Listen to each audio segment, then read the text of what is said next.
देखिए, सीवान में जो कम्युनल राइट हुआ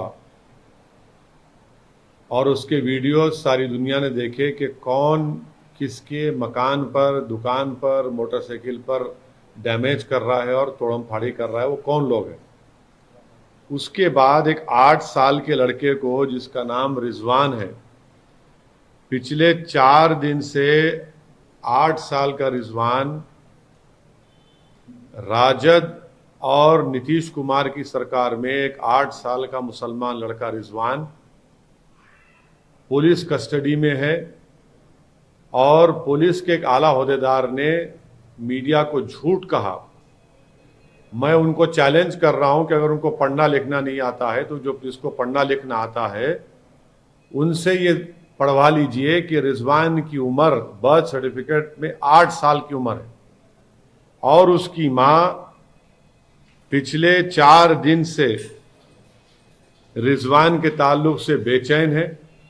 हम नीतीश कुमार से और राजद के लोगों से कहना चाह रहे हैं कि भैया, ये आपका जो सेकुलरिज्म का नाटक है हमको नहीं चाहिए। आपकी सत्ता आपको मुबारक। आप मुसलमानों को सम्मान देंगे नहीं देंगे? कैसे एक 8 साल का लड़का, उसकी मां पर क्या गुजर रही है, आप गैर जरूरी कि उसको पकड़ कर लेकर गए? 8 साल का लड़का, क्या जुल्म है ये। तो नीतीश कुमार मुख्यमंत्री से और राजद के बड़े बड़े जो नेता जो अपने आप को सेकुलरिज्म का बहुत बड़ा लीडर मानते हैं, ये कहां गया आपका सेकुलरिज्म अभी?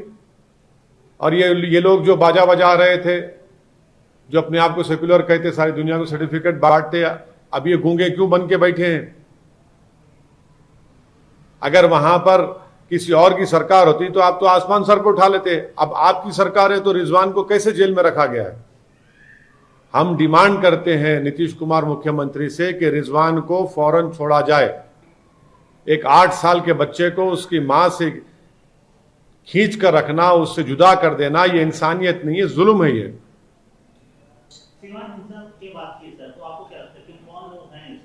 अरे वो तो वीडियो है, वीडियो दिखाया गया है, पूरा सोशल मीडिया पे वीडियो है, जो वहां के लोकल केबल ने दिखाया कि मोटरसाइकिल तोड़ी जा रही है, गाड़ी तोड़ी जा रही है, घर पर पत्थर फेंके जा रहे हैं। कौन है वो लोग? उनको क्यों नहीं पकड़ रहे?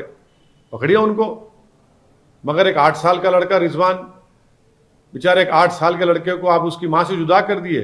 ये कौन सी आपकी सरकार है? कौन सी आप इंसानियत है? कहे का गवर्नेंस हो रहा है वहां पर? सर, कल आपने ज्ञानवापी पे बड़ी अच्छे तरीके से बोला है, लेकिन आज महबूबा मुफ्ती ने कहा है कि court ruling on Gyanvapi despite places of worship act will lead to rabble rousing and create a communal atmosphere which ironically plays into BJP's agenda.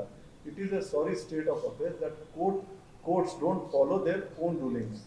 बड़ी एक बात कही है, courts are not following their own rulings. नहीं, मैं जो कल कहा था मैं उस पर आज भी कायम हूँ।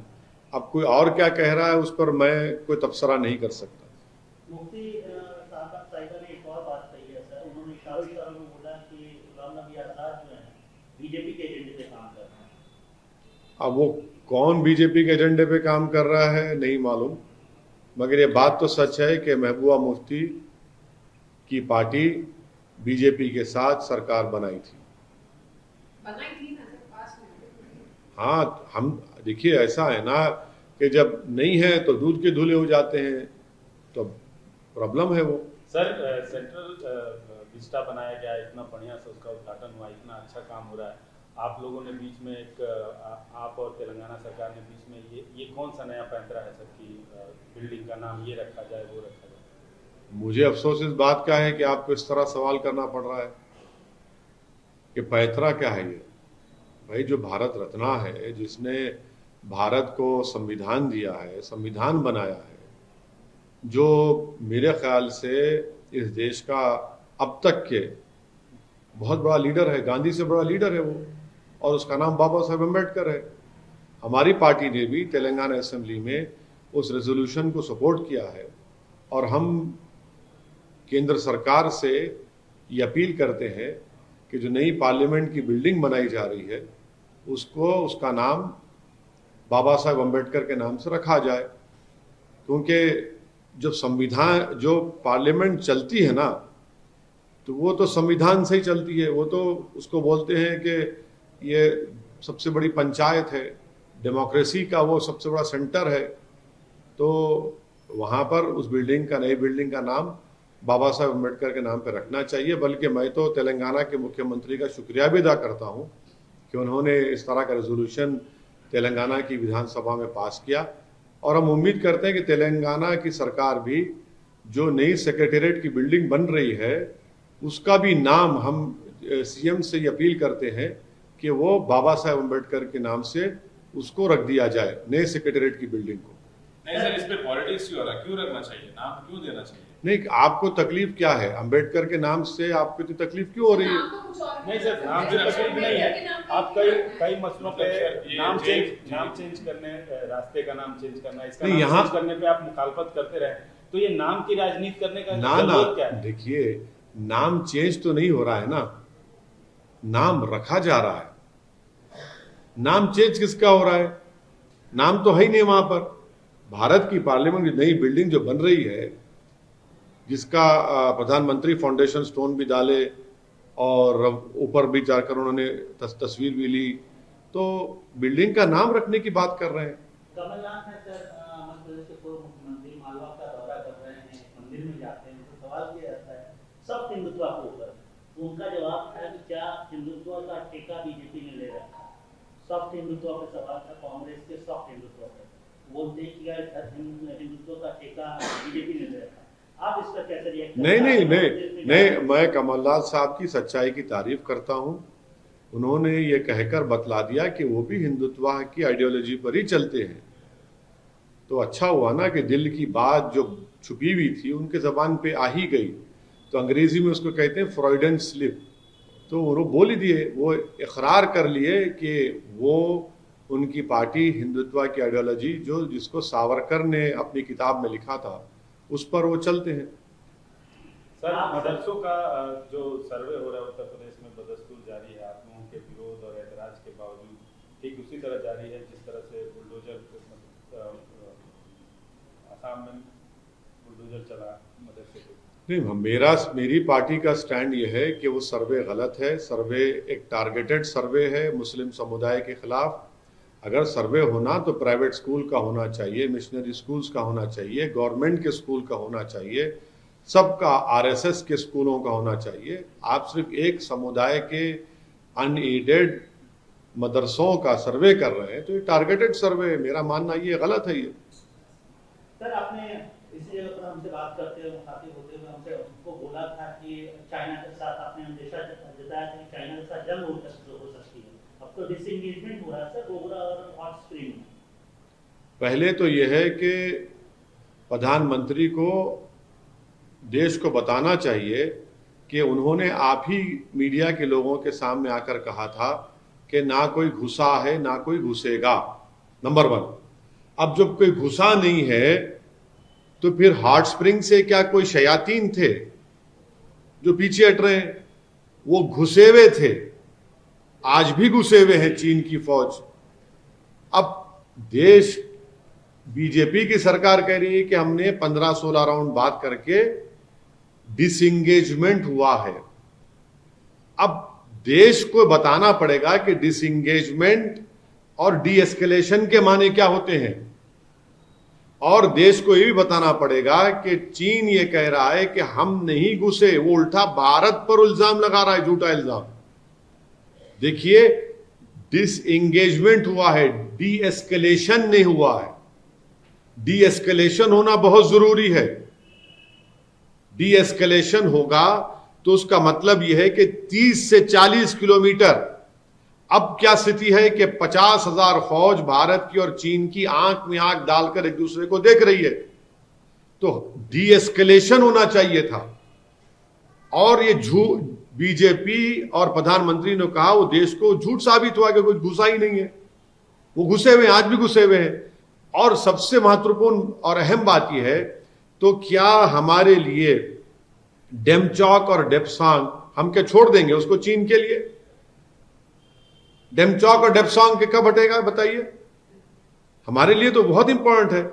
और ये क्या हम चीन के आगे क्यों झुक रहे हैं? हमको चीन के आगे झुकने की जरूरत नहीं है, ये हमारी जमीन है, भारत की जमीन है। तो ये इस बात को समझने की जरूरत है कि डिसएंगेजमेंट में और डी एस्केलेशन में जमीन आसमान का फर्क है। सर, चाइना और चीन के राष्ट्रपति और हमारे प्रधानमंत्री दोनों एक समिट में, इंटरनेशनल समिट में आमने सामने होंगे, दोनों के बीच में बातचीत तो अगर बातचीत होगी तो इसका ये मतलब निकाल सकते, और मैं ये कह रहा हूं कि इसका मतलब यही निकलेगा कि देश के प्रधानमंत्री ने भारत का वो जो इलाका डेप्सांग और डेमचौक का है वो चीन के हवाले कर दिया, चीन से डरकर उनसे हवाले कर दिया।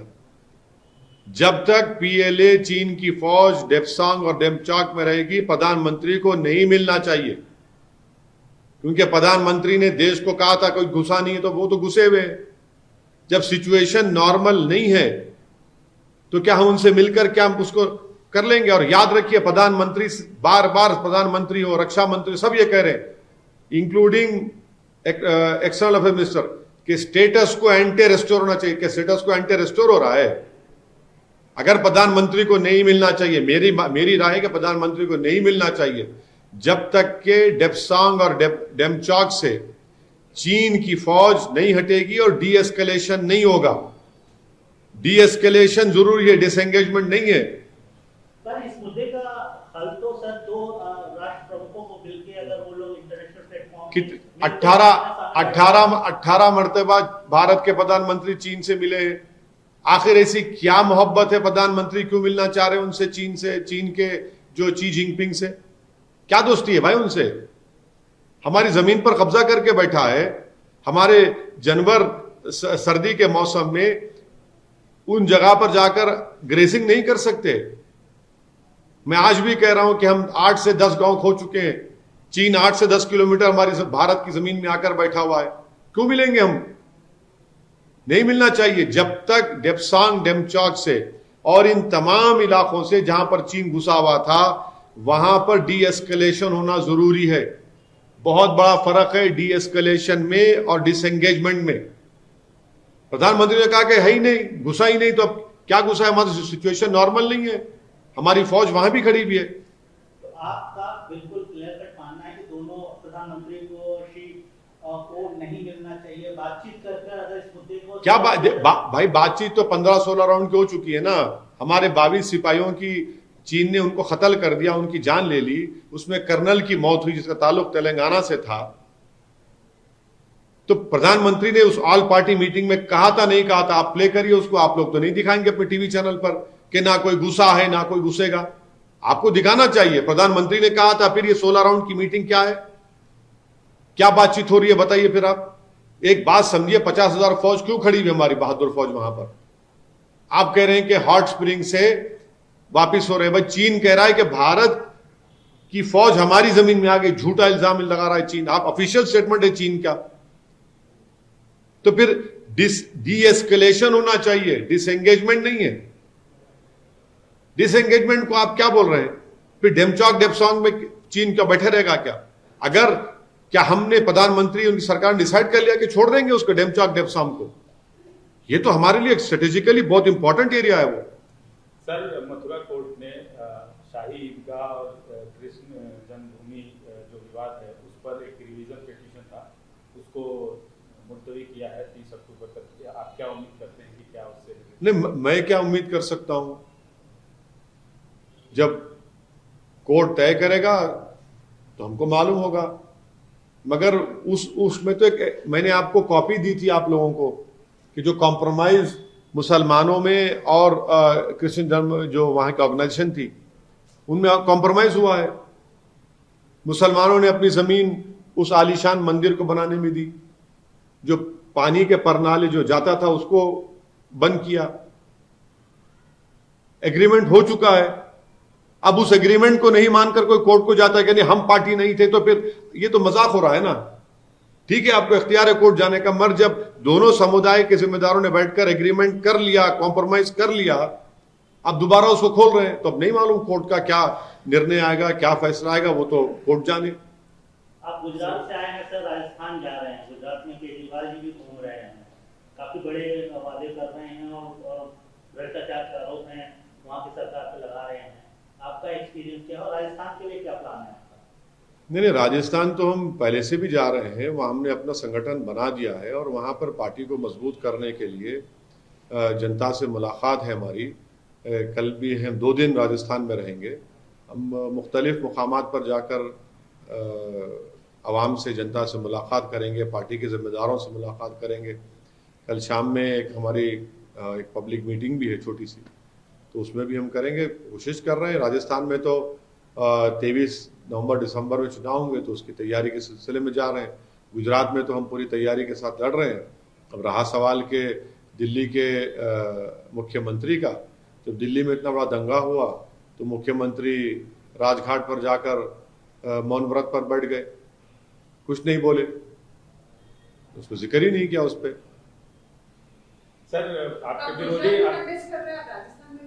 हाँ बिल्कुल करेंगे। राजस्थान में कंटेस्ट कर, इलेक्शन की तैयारी सिलसिले में जा रहा हूँ। आपके विरोधी यही कह रहे हैं कि आप पैन इंडिया जो अपनी पार्टी को वो स्ट्रेंथन करना नहीं है, वो दरअसल बीजेपी को मदद करना है।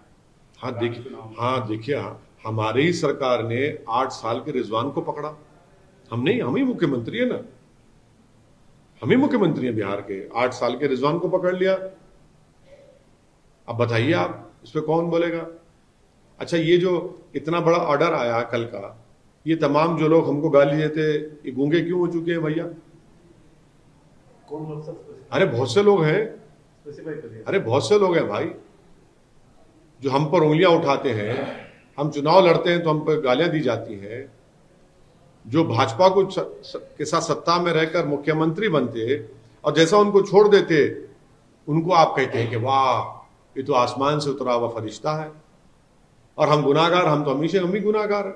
शुक्रवार की तिरंगा यात्रा का आयोजन है सर, उसके बारे में थोड़ा बता दें। तो मस्जिद अबू बकर के पास हम नमाज जुमा वहाँ पढ़ेंगे। सब हमारे पार्टी के MLAs, पूरे कॉरपोरेटर, जिम्मेदार, और वहाँ से हम लोग एक मोटरसाइकिल रैली निकालेंगे, तिरंगा रैली, और तीगल कुंटे तक जाएंगे। और तीगल कुंटे के पास एक पब्लिक मीटिंग होगी।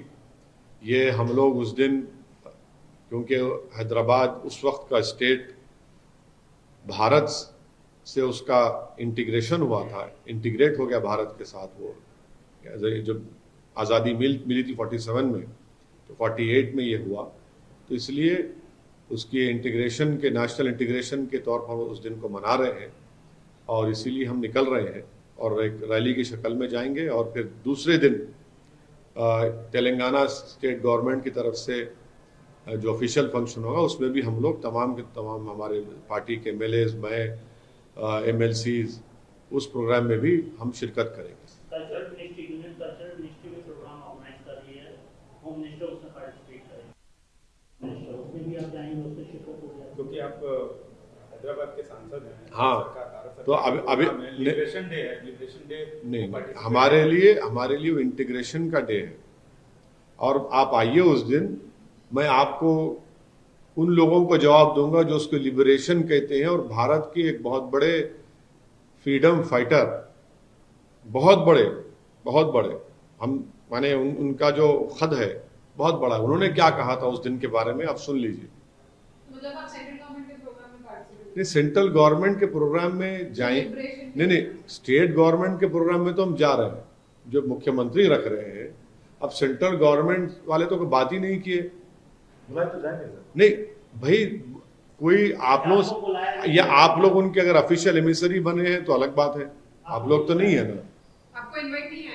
अभी तक तो नहीं आया। 17 तारीख को सर प्रधानमंत्री जी का बर्थडे भी होता है। हाँ, प्रधानमंत्री नहीं, अब आप बोलेंगे कि हम लोग सब खड़े होकर सिंग करें कि happy birthday to you prime minister. आप बोलिए। जन्मदिन है सर। अब आप कल बोलेंगे केक काट क्यों नहीं काटे, आप नेशनलिस्ट नहीं है। ये क्या बात है भाई? सुनिए मेरी बात, मेरा मानना यह है, मैं अपनी कभी बर्थडे नहीं मनाया हूं, नंबर 1। और मैं उस चीजों को मानता भी नहीं हूं जो मेरी परवरिश हुई है। तीसरी बात यह है कि किसी भी पॉलिटिशियन को अपनी बर्थडे नहीं मनाना चाहिए। अरे भाई, देश की जनता धूप में खड़े होकर, भूखे रहकर, मासूम बच्चों को गोद में लेकर महिला वोट डालती है आपको, क्या क्या नहीं करती है, फिर आपकी बर्थडे मनाई जाए?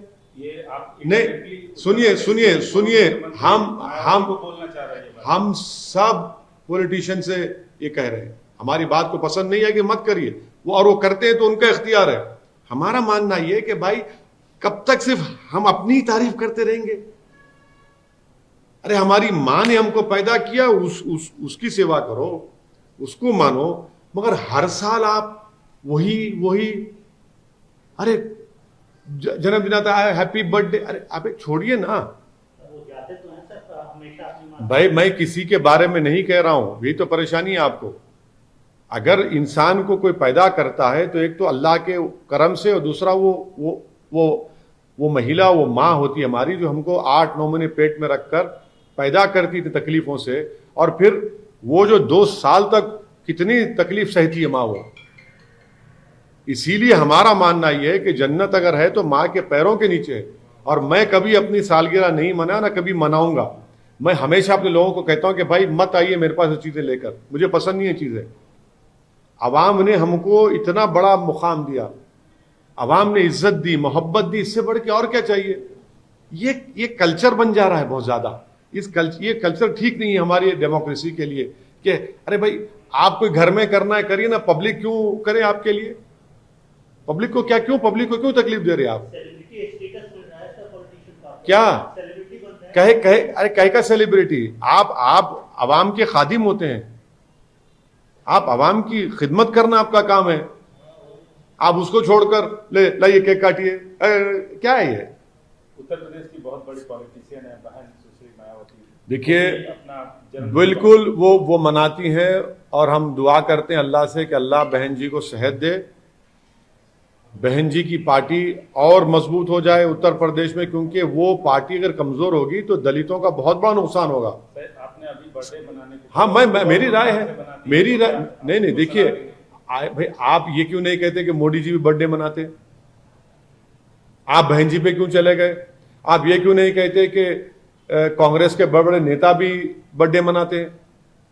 आपका अटैक एक दलित नेता पर क्यों हो गया, मुझे समझ में नहीं आया। बड़े बड़े कांग्रेस कई नेताएं हैं ना, शिवसेना के लीडर्स हैं, कहां के सब तो केक काटते हैं, मगर आपकी नजर सिर्फ चले गई एक दलित नेता पे जो भारत के सबसे बड़े प्रदेश की मुख्यमंत्री बनी कई मर्तबा। हम तो उनकी सेहत के लिए, और उनकी पार्टी इतनी कमजोर जो आज हो गई है, वो कमजोर ना रहे। उत्तर प्रदेश के दलितों को बहुत बड़ी जरूरत है, वो हम उम्मीद करते हैं कि वो मेहनत करेंगे और वो मजबूत होंगे। Sir, PFI and other organizations said Gangapi verdict will lead to violence. How do you see this? Whatever I have told you, my dear friend Sumit, I still stand by it. What I have to speak about my party, I have told about it. I have said that this verdict will lead to that is what I have said, and I stand by it. So, sir, and this Karnataka government using Yogi model, bulldozer model to demolish illegal constructions. So how do you see that? Well, Karnataka government, I think so, if my memory serves me right, in Bengaluru, there was a massive flood over there. Massive flood. Will they take the bulldozers there? Because वो तो बड़े करोड़पतियों घर है वहां पर। उसमें हम देखें कि एक तो रोल्स रॉयल्स डूबी हुई है, डेमलर गाड़ी डूबी हुई है, बड़ी मर्सिडीज डूबी हुई है, वहां बुलडोजर चलाएंगे क्या? ये भाजपा वाले रोल्स रॉयल्स गाड़ी से बड़ी मोहब्बत करते हैं क्या कि वहां पर बुलडोजर लेकर नहीं जाएंगे आप? और एक गरीब का घर जिसमें 2 मोटरसाइकिल आती है, एक छोटी सी मारुति आती है, उसके घर को तोड़कर आप बड़ा अपने आप को बहादुर समझते हैं। चीन बैठा हुआ है डेपसांग डेमचाक में, जाइए बुलडोजर लेकर। अरुणाचल प्रदेश में हमारी जमीन पर चीन बुलडोजर लेकर काम कर रहा है, उसको रुकाइए आप। देखिए, कमजोरों के ऊपर जुल्म करके अपने आप को बहादुर कहना बहादुर नहीं है, बुजदिली है। सर, तेलंगाना असेंबली में एक और रेजोल्यूशन आज पास हुआ है पार्लियामेंट डीएम के अलावा, और वो है कि इलेक्ट्रिसिटी रिफॉर्म्स बिल जो सेंट्रल गवर्नमेंट ला रही है, तेलंगाना चीफ मिनिस्टर ने भी कहा है कि इसको वापस लेना चाहिए और विड्रॉ करना चाहिए। आज असेंबली में उसको रेजोल्यूशन, सबसे पहली बात तो यह है कि क्या भाजपा जो पावर में है दिल्ली में, देश के प्रधानमंत्री नरेंद्र मोदी की सरकार ने किसानों के एजिटेशन में नहीं कहा था कि इसको वापस लिया जाएगा। नंबर 1 पॉइंट, आपने ये कहा था कि इसको वापस लिया जाएगा। दूसरा ये कि आप एक बात को समझिए कि बिजली जो है वो एक लग्जरी नहीं, एक राइट है। लग्जरी नहीं है, एक राइट है। तीसरा ये है कि तेलंगाना की खास तौर से हमारे वजीर आला के चंद्रशेखर राव ने जो बिजली की पैदावार यहां पर की है, उससे किसानों को बहुत बड़ा फायदा हुआ। उससे तेलंगाना में स्टेट की फूड सिक्योरिटी में इजाफा हुआ है। अब ये जो नया बिल लाया गया, माने जो पेश किया गया है पार्लियामेंट में, जिसको अब स्टैंडिंग कमेटी के हवाले किया गया है, वो देखिए यूनियन गवर्नमेंट तय करेगा रेट्स कितने होंगे। अब मैं आपको मिसाल दे रहा हूं, तेलंगाना में 2018-19 में 1 यूनिट की कीमत 6 रुपये 5 पैसे है। तो यहां की तेलंगाना की सरकार ने इंडस्ट्रीज को चार्ज किया 7 रुपये 50 पैसे और स्मॉल कंज्यूमर को उसको दे रहे हैं 1 रुपया 45 पैसे में। तो देश के प्रधानमंत्री गरीबों को फायदा हो रहा है तो क्यों खिलाफ हो रहे हैं उसके? देश के प्रधानमंत्री को इंडस्ट्रीज से पैसा लेकर उनको हाई चार्ज करके आप गरीबों को दे रहे हैं ना। 6 रुपये 5 पैसे पर यूनिट तेलंगाना में कॉस्ट है सप्लाई का 2018-19 का। उसको इंडस्ट्रीज को 7 रुपये 50 पैसे यूनिट, स्मॉल कंज्यूमर को 1 रुपया 45 पैसे पर यूनिट पे दिया जा रहा है। तो भाई ये क्यों कर रहे हैं? ये इंडस्ट्रीज को क्यों फायदा पहुंचाना चाहते हैं बीजेपी वाले? गरीबों को नुकसान क्यों पहुंचाना चाहते हैं आप? हम जानते हैं कि जिनके एयरक्राफ्ट में प्रधानमंत्री फिरते हैं वो तो पावर किंग बने हुए हैं। अब सुन लीजिए दूसरी बात ये सुन लीजिए कि तेलंगाना में 2018-19 में तेलंगाना की सरकार ने सब्सिडी दी है फार्मर्स को, मुझे लंबा जवाब है, 3,705 करोड़ को 2018-19 में। रिवाइज एस्टिमेट 19-20 का था 5,984 करोड़। 2021 में हुआ 7,587 करोड़। अरे भाई, ये जब तेलंगाना की सरकार दे पा रही है तो फिर आपको तकलीफ क्यों हो रही है? भाई, तेलंगाना की सरकार इनको दे रही है और उससे फार्मर्स को, गरीबों को, और यहां पर आप तमाम लोगों के घर यहां पर हैं, इसमें से हार्डली आप लोग 1-2-3 लोग हैदराबाद के होंगे। आप बताइए कि बिजली कभी गई होगी, बारिश हुई तो, मगर सब लोड शेडिंग होती है 5-5 घंटे की, 4-4 घंटे की नहीं होती है ना। तो तेलंगाना को, अच्छा, तेलंगाना 99% अपने एनर्जी रिक्वायरमेंट को मीट कर रहा है। हाँ, अब उसके बावजूद भी अब आप देख रहे हैं कि तेलंगाना का जो एग्रीगेट टेक्निकल कमर्शियल लॉसेस है, जो डिस्ट्रीब्यूशन कंपनी को अगर पैसे नहीं मिले, वो खाली 10% पर था और यूपी में 20% है। उसका जिम्मेदार कौन है बताइए आप?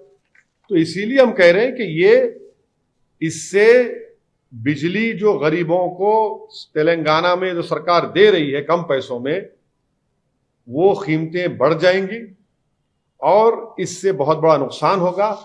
और आप याद रखिए कि बिजली अगर कीमती हो जाएगी तो कॉस्ट ऑफ लिविंग भी बढ़ जाएगा। अब भाई, कभी फायदा तो हो रहा है ना गरीबों का, बिजली है, इंडस्ट्री, यहां पर नुकसान क्या है? इसीलिए हम कह रहे हैं कि हम अपील करते हैं कि भाजपा सरकार से कि वो इंडस्ट्रीज के लिए ना करें काम, इंडस्ट्रियलिस्ट के लिए ना करें काम, बल्कि गरीब किसान के लिए, गरीबों के लिए इस बिल को वो स्टैंडिंग कमेटी से ही वापस ले ले, खत्म कर दें उसको। सरकार का कहना है कि इलेक्ट्रिसिटी रिफॉर्म की जरूरत है और कहीं भी किसी भी राज्य को सब्सिडी देने से नहीं रोका गया है बिल में। आप सुनिए, आपको हम उसका जवाब दे देते हैं। आप ये कह रहे हैं कि तेलंगाना की सरकार, जो हमने आपके सामने डेटा ये रखा है कि the provided a subsidy of 3,705 crore through Transco in 2018-19 और 2021 में 7,587 करोड़ हो गया है। ये बिल ये कह रहा है कि पड़ोसी स्टेट की एक टीम आकर चेक करेगी। अरे तुम क्यों चेक करोगे भाई? आप होते कौन है अब पड़ोसी से आके यहां पर देखने के लिए? ट्रांसपेरेंसी अरे ट्रांसपेरेंसी मैं कर रहा हूं ना। 2003 का जो एक्ट था, 2003 का जो एक्ट था वो क्या था, उसको देखने की जरूरत है।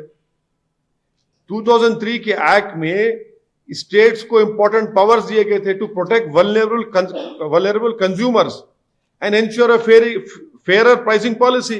अरे भाई, जब तेलंगाना में दे सक रहे हैं, आप क्यों पेनलाइज करना चाह रहे हैं? भाई अगर किसी गरीब को, आशीष साहब, ₹1.45 पर यूनिट मिल रहा है, क्या भाजपा और नरेंद्र मोदी ये चाहते हैं कि उनको ₹7.50 पे एक यूनिट मिले? आप बताइए किसका नुकसान होगा इसमें? भाई तेलंगाना में वो है, स्ट्रेंथ है, फाइनेंशियल स्ट्रेंथ है, वो कर रहे हैं और यहां पर इंडस्ट्रीज भी फैल रही हैं। सर खजाना खाली हो रहा है सर सब्सिडीज में। भाई आपको लग रहा है वो खजाना जनता का है, वो किसी एक प्राइम मिनिस्टर का, चीफ मिनिस्टर का नहीं है। वो खजाना है तो गरीबों के लिए, फायदा पहुंचाने के लिए, और होना भी चाहिए, क्यों नहीं, किसानों के लिए। आपको मालूम कि तेलंगाना में सुसाइड जो होता था, वो सुसाइड कम हो गए फार्मर्स के लिए। भाई इतनी क्रॉप की पैदावार हो रही है तेलंगाना में, देखिए जाकर आप कितना हो रहा है। सर आप अभी टाइप कर रहे हैं इलेक्ट्रिसिटी पर इस सरकार की, लेकिन कल आपके एक विधायक ने सवाल उठाया इलेक्ट्रिसिटी को लेकर और सीएम से हल्की माइल्ड नोक-झोंक की हुई। क्या हुआ था मेरे को नहीं मालूम क्या हुआ था। वही पावर लोड शेडिंग। हाँ, लोड शेडिंग। देखिए, जो ट्रांसको वालों से, जो उनके सीएमडी रघुमार रेड्डी हैं, उनसे हमारा तो रोज का झगड़ा चलता है मेरा उनसे, क्योंकि कई जगहों पर स्टाफ की जरूरत है। तो नए आपने जोन बना दिए, मैंने डिवीजन बना दिए, तो वहां पर जो इमीडिएटली स्टाफ आना चाहिए, वो कह रहे हैं कि रिक्रूटमेंट हो रहा है, फिर कोई एग्जाम का कुछ गड़बड़ हो गई, तो वो उस पर बातचीत कर रहे हैं। मगर टैरिफ के ऊपर उन्होंने कहा था क्या? टैरिफ पर नहीं कहा। तो उसको जो ये जो वीकनेसेस हैं, वो तो उनको दूर किया जा सकता है आराम से। एससी साउथ और डी को काम करना चाहिए। और एमएलए साहब ने बिल्कुल सही कहा, याकूतपुरा में बास जगहों पर, और एक नया एरिया बनाया गया है बहादुरपुरा में, वट्टेपल्ली से लेकर मइलार्दोपल्ली, वहां पर स्टाफ की जरूरत है, स्टाफ की पोस्टिंग होगी। मगर टैरिफ के ऊपर अगर आप करेंगे तो कितना बड़ा बोझ होगा बताइए।